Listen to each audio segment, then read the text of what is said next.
कि social media पे message viral हो रहा है जिसमें कहा जा रहा है कि इंडियन फ्लैग अगर आप लेके सामने जाते हो तो रशियन आर्मी जो है आपकी मदद करेगी। ये सरासर झूठ है, गलत है।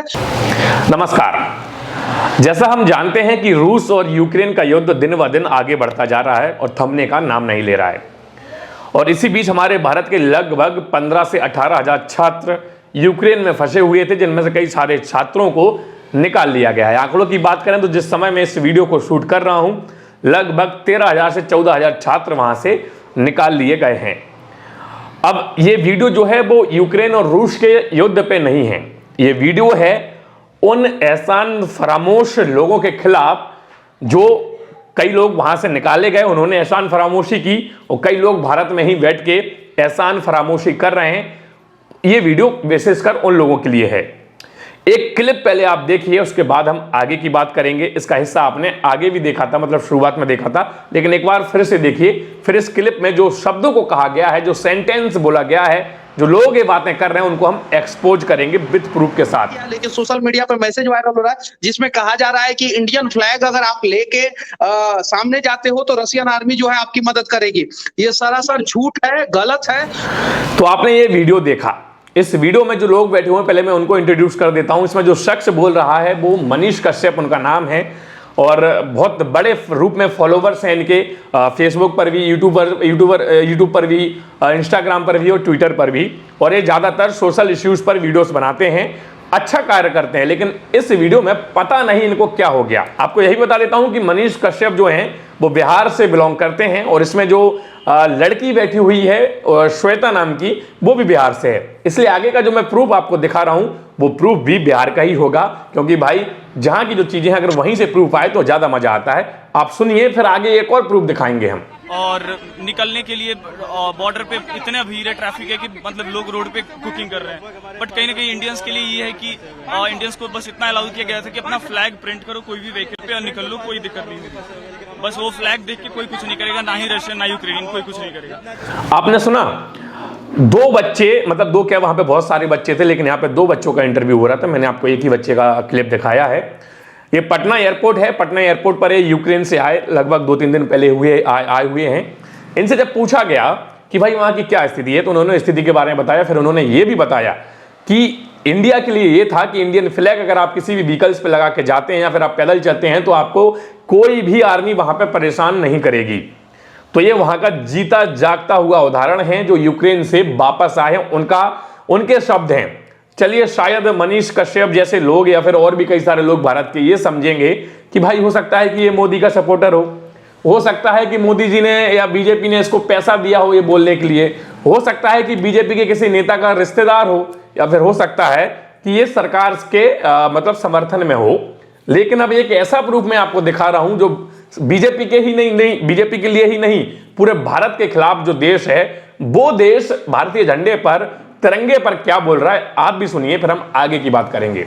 खबर ये भी है कि पाकिस्तानी गवर्नमेंट ने ये बोल दिया है कि आप बच्चों को बोल दिया कि आप अपने आप पहुंच जाइए वहां पे, जहां पे पोलैंड के बॉर्डर पे जहां पे एम्बेसी उन्होंने खोली है, वहां तक अपने आप पहुंच जाइए, उसके बाद हम देख लेंगे। तो कुछ बच्चों ने किया क्या है कि वो अपनी गाड़ी के आगे इंडियन फ्लैग लगा करके वो निकल गए हैं और वहां पे लोकेशन पे पहुंच गए हैं। करीब इनफैक्ट पाकिस्तानी गवर्नमेंट की फिगर थी 25-26 कुछ ऐसी फिगर थी कि बच्चे वहां पहुंच गए। एक मिनट रुकिए, इन्होंने क्या कहा पहले मैं आपको बता देता हूं कि ये जो एक रिपोर्टर और एक जो बंदा यहां पे बैठा हुआ है, दोनों पाकिस्तानी हैं। आप रिपोर्टर के बगल में देख सकते हैं, पाकिस्तान का झंडा वहां पे लगा हुआ था।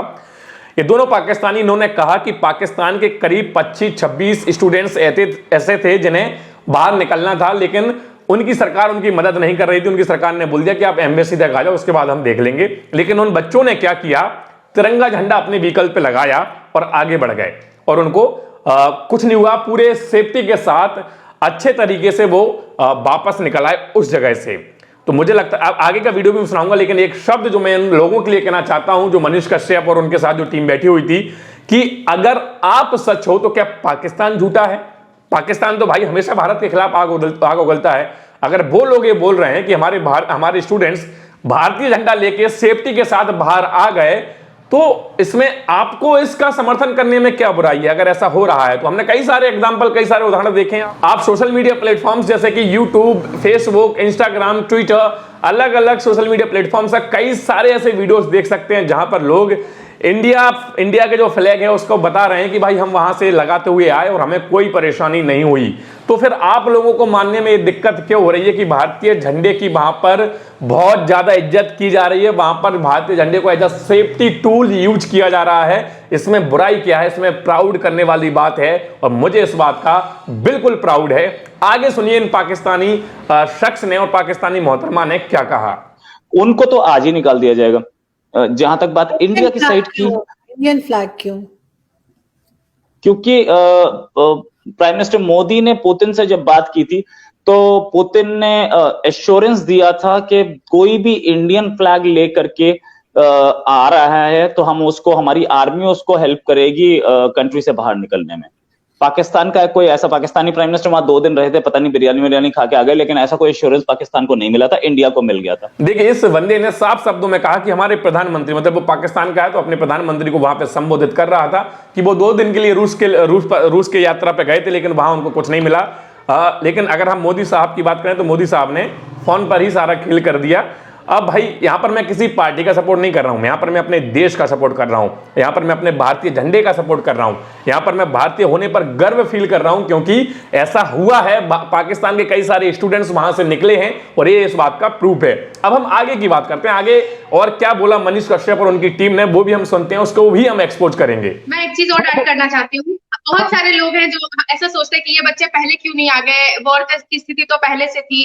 तो मैं उनको पहले ये बताना चाहती हूँ कि हमारी एम्बेसी ने कभी ये क्लियर नहीं बोला था कि तुम लोग को चले जाना चाहिए, you must go. It was always like you should go, you can go temporarily.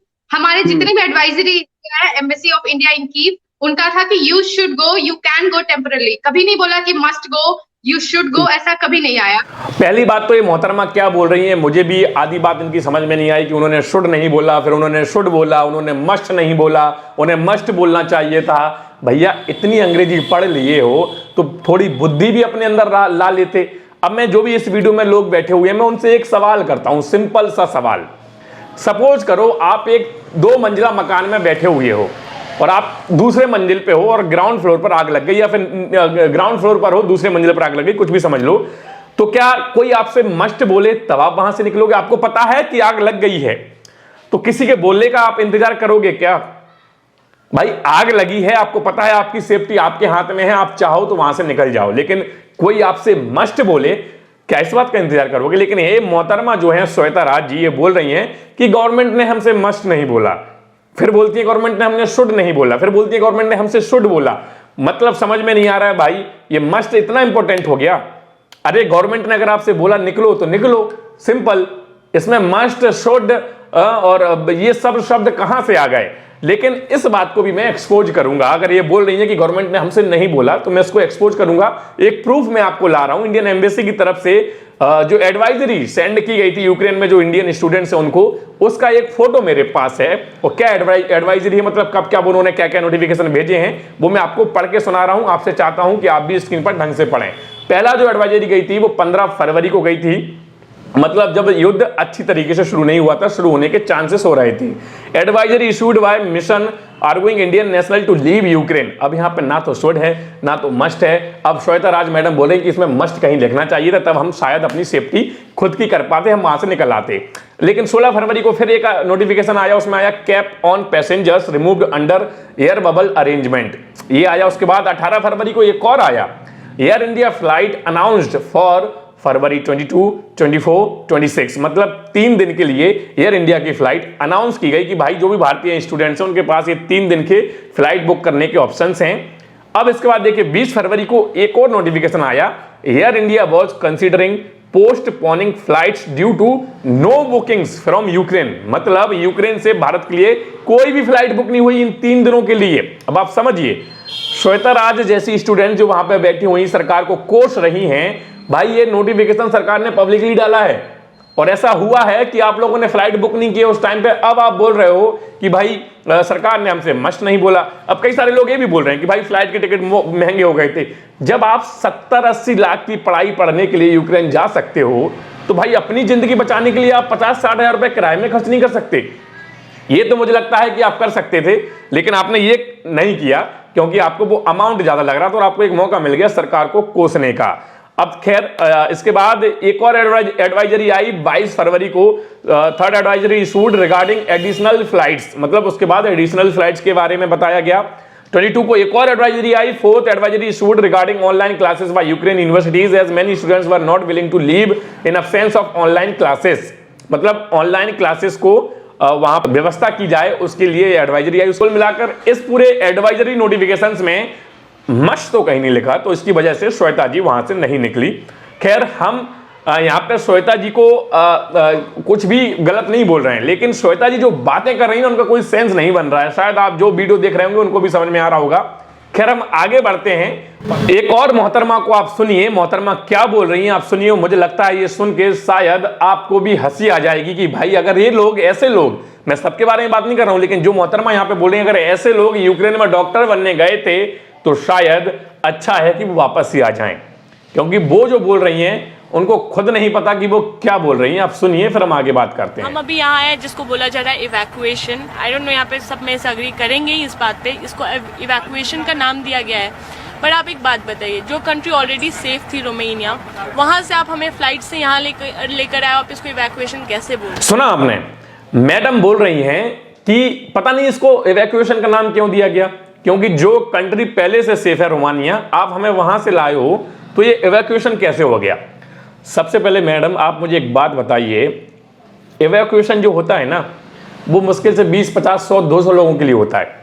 मतलब कोई अगर बहुत भयंकर जंग जारी है और वहां पे लोग फंस गए हैं, वो निकल नहीं सकते, कोई साधन नहीं बचा है। जैसे आपने देखा होगा कि जब जम्मू कश्मीर में कोई बाढ़ आती है, उत्तराखंड में कोई बाढ़ आती है, जब लोग बिहार में कोई बाढ़ आती है, लोग जब फंस जाते हैं तो फिर वायुसेना जाती है, हेलीकॉप्टर से नीचे अपना वो नसैनी वगैरह फेंकती है, सीढ़ी वगैरह फेंकती, उतरती है, उनको लेके तुरंत भाग आती है। वो चुनिंदा लोगों के लिए होता है, मतलब जो बहुत लिमिटेड लोग हों, लेकिन यहाँ पे 15-20 हजार लोग, मैडम बोल रही हैं कि ये कहां से इवैक्यूएशन हो गया।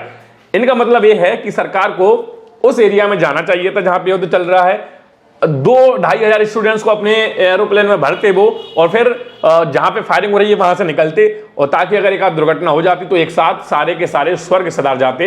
भगवान करे ऐसा कभी ना हो, लेकिन मैडम का तो यही मतलब है। मैडम बोल रही हैं कि आप हमें रोमानिया से लेके क्यों आए, आप हमारे हॉस्टल के गेट से लेके क्यों नहीं आए, इसको आप इवैक्यूएशन कैसे बोल सकते हो? तो मुझे लगता है कि मैडम जो बोल रही हैं शायद वो उनको पता ही नहीं है कि वो क्या बोल रही हैं। आप लोग जो भी इस वीडियो को देख रहे हैं, आप बताइए कि मैडम इसमें कहां तक सही है। जो मैडम बोल रही है ना, ये कहां तक सही है? इनका सेंस जो है मुझे लगता है या तो एक खो बैठी है सेंस, या फिर ये जानबूझकर ऐसा बोल रही हैं क्योंकि कहीं ना कहीं ये सरकार का जो काम है वो गलत दिखाना चाहती है पब्लिक को। लेकिन ये जो भी अभी मैंने आपको दिखाया, जो भी आपने अभी सुना, एक और मैं आपको लेख पढ़वाना चाहता हूं, वो लेख आप पढ़िए, फिर लास्ट में एक ऐसा वीडियो दिखाऊंगा कि आपको जाहिल मैं बता रहा हूं, जो लोग बोलते हैं ना कि अनपढ़ जाहिल, और अनपढ़ों को अक्सर जो पढ़े लिखे लोग होते हैं वो जाहिल बोलते हैं। एक जाहिल मतलब मेरे लिए वो जाहिल नहीं है, लेकिन एक वो वीडियो अनपढ़ का वीडियो दिखाऊंगा। ये पढ़े लिखों का आपने वीडियो देख लिया, एक अभी अनपढ़ का वीडियो दिखाऊंगा, लेकिन उसके पहले एक लेख पढ़ना चाहता हूं, आप भी पढ़िएगा, आपको भी मजा आ जाएगा कि क्या है उस लेख में। आयुषी राय यूक्रेन के जर्नाविस्ती में स्टेट मेडिकल यूनिवर्सिटी में MBBS 5वीं वर्ष की छात्रा हैं। रविवार को वह अपने घर लौट आई हैं। इस बात पर निराशा व्यक्त की है कि मुंबई से देहरादून आने के लिए सरकार के स्तर पर कोई मदद नहीं मिली। अपने खर्च पर बेचारी को देहरादून आना पड़ा मुंबई से।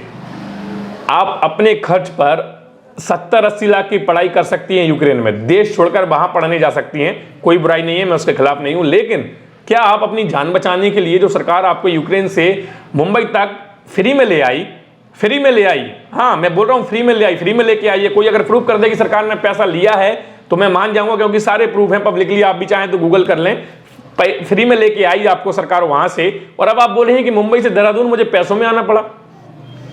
फिर आप यूक्रेन गई क्यों थी? आप तो जाने कितनी बार यूक्रेन से अपने घर पैसों में गई होंगी, तो वो आप किसी से मांग के गई थी क्या, या सरकार ने वो फंड किया था आपको? तो भाई ये जो लोग हैं ना जो यूक्रेन से आ रहे हैं, मुझे लगता है ये किसी अलग गोले के हैं, ये अपना सेंस खो बैठे हैं, ये क्या बोल रहे हैं इनको पता ही नहीं है।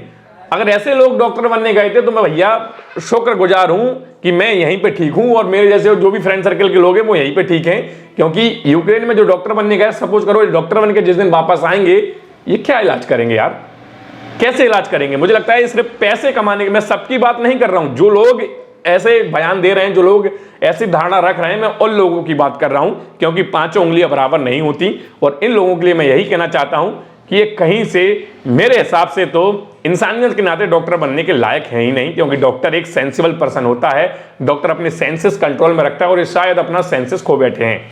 अब एक वीडियो आप देखिए, जो लोग बोलते हैं कि भाई पढ़े लिखे लोग ज्यादा समझदार होते हैं, मैं उन लोगों को भी अब एक्सपोज कर रहा हूं, क्योंकि जितना मैं समझता हूं नैतिकता के लिए पढ़ा लिखा होना जरूरी नहीं है। अब आप वीडियो देखिए, आप भी इमोशनल हो जाएंगे इस वीडियो को देखने के बाद।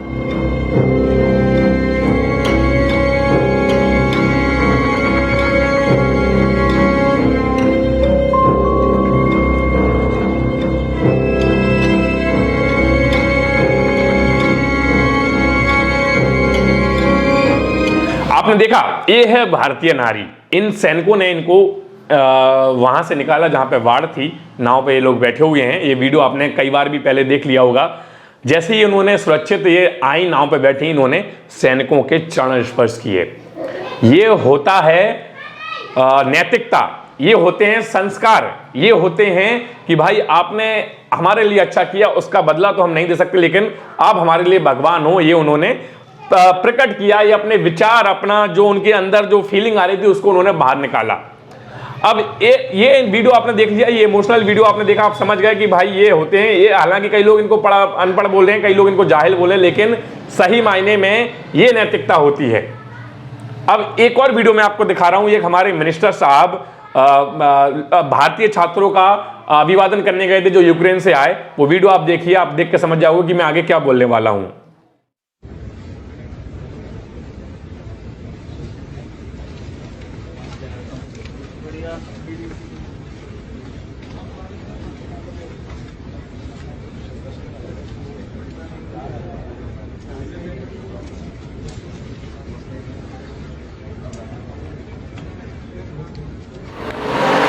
नेताजी गेट पे खड़े हैं और सारे छात्रों का अभिवादन हाथ जोड़ के कर रहे हैं, लेकिन छात्र जो हैं वो अपने एटीट्यूड में सीधे निकलते चले जा रहे हैं। किस बात का घमंड है यार इनको? सरकार इनको यूक्रेन से लेके आई है, सरकार इनको जिंदा सुरक्षित वापस लेकर आई है, सरकार हजारों करोड़ रुपए खर्च कर रही है इनके इवैक्यूएशन प्रोसेस पर, लेकिन इनको कोई भी इस बात की चिंता नहीं है। संस्कार शायद अपने खो बैठे हैं कि इनको मंत्री जी के सामने, उनको ऐसा नहीं है कि उनको जबरदस्ती फोर्सफुली कराया जा रहा हो। भाई मंत्री जी पहले हाथ जोड़ के खड़े हैं, आप बदले में उनको बोल दो नमस्कार सर, लेकिन आप देख सकते हैं वीडियो में सब अपने एटीट्यूड में चले जा रहे हैं। खैर, इस वीडियो को मैं यहीं वाइंड अप कर रहा हूं और जो मैं कहना चाहता हूं अंत में वो यही कहना चाहता हूं कि भाई संस्कारी होने के लिए, नैतिकता को जिंदा रखने के लिए, मानवता को जिंदा रखने के लिए पढ़ा लिखा होना जरूरी नहीं है, क्योंकि ये हमने देख लिया। और अब आप लोग फैसला करो कि ये जो लोग यूक्रेन से आ रहे हैं और जो ऐसे बयान दे रहे हैं वो सही मायने में सेंस में हैं या फिर नहीं है। चलिए आज के इस वीडियो में इतना ही, मिलते हैं अगले वीडियो में, तब तक के लिए जय हिंद, जय भारत।